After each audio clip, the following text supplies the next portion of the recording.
today I'm going to start limit test experiments. So you all know that limit tests are nothing but quantitative and semi-quantitative tests which are designed to identify small traces of impurities which are going to be present in any substance. That is mainly will see whether the impurities are present within the limits or not in any inorganic substance, that is unknown substance. Okay, so today I am going to do and I will show you how to perform the limit test for chlorides. So in the theory already I told you that how to prepare the test sample as well as your standard solution.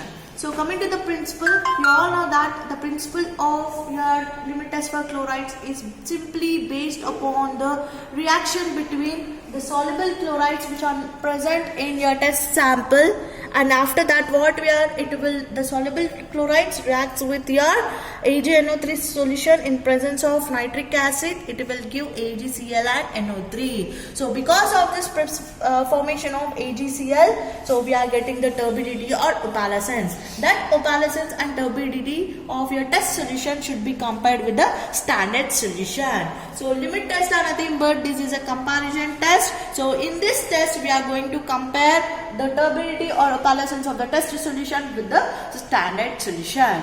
Okay, so coming to the procedure, you all know that how to prepare the test sample as well as standard solution. Already I have discussed in the theory. Let me explain you again. So test solution, how to prepare means you should take the unknown sample, the test sample in which you want to do the experiment. So 1 gram of specified substance you should take that. After that you should add 10 ml of dilute nitric acid. See, if you are taking strong nitric acid, you take 1 ml. So if you are taking dilute nitric acid, you can take 10 ml of dilute nitric acid. After this, you just mix the solution.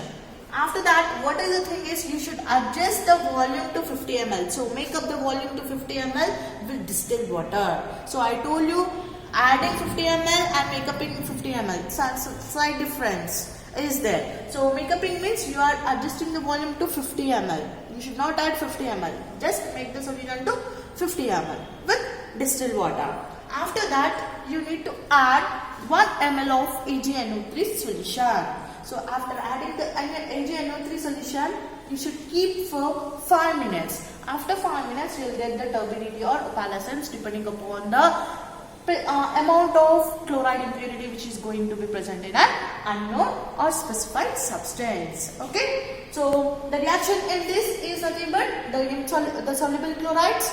What are the soluble chlorides are there which are known to be present as an impurity in the substance reacts with AgNO3 in presence of nitric acid and it will give you AgCl and NO3 minus. So this is how you will prepare the test solution. So coming to the next one, that is how to prepare the standard solution, we'll see. So for standard solution preparation, you need to take the Nestle cylinder which is marked as standard or S. So in that you should add 1 ml of 0.05845% of the weightable volume of NaCl solution. Here, what are the NaCl is there, that I am taking as a standard solution because you know that this NaCl, what are the chlorides are there in this NaCl, how much amount of that is there, that I know, that is specified or standard amount of chloride I know which is present in this solution of NaCl. That I am taking 1 ml.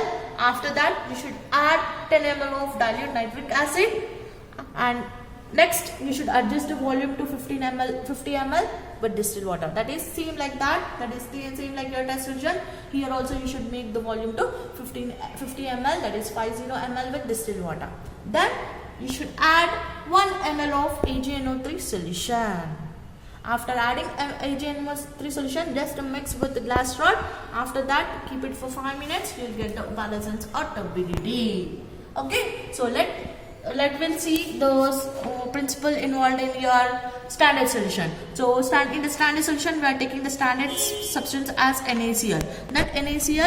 In that NaCl, what are the chlorides are there that reacts with your AgNO3 in the presence of nitric acid. We are getting AgCl precipitate and NaNO3 minus. So this is a principle involved in the standard solution. So what happens after doing the experiment, you will get the turbidity or opalescence in the test solution. See, you will get the turbidity and opalescence in the standard solution. Now you should compare this turbidity of your test solution with the turbidity of your standard solution. If the turbidity of your test solution is less than the turbidity of your standard solution, then we can say that the water the sample is there, that is specified sample has passed the limit test for chlorides. Okay, whereas on the other hand, if the turbidity or opalescence of the test solution is greater or higher than your turbidity or opalescence of your standard, then we can call that what are the specified substance is there that has failed the limit test for chlorides. So girls, this is how you will perform the limit test for chlorides. Okay, thank you.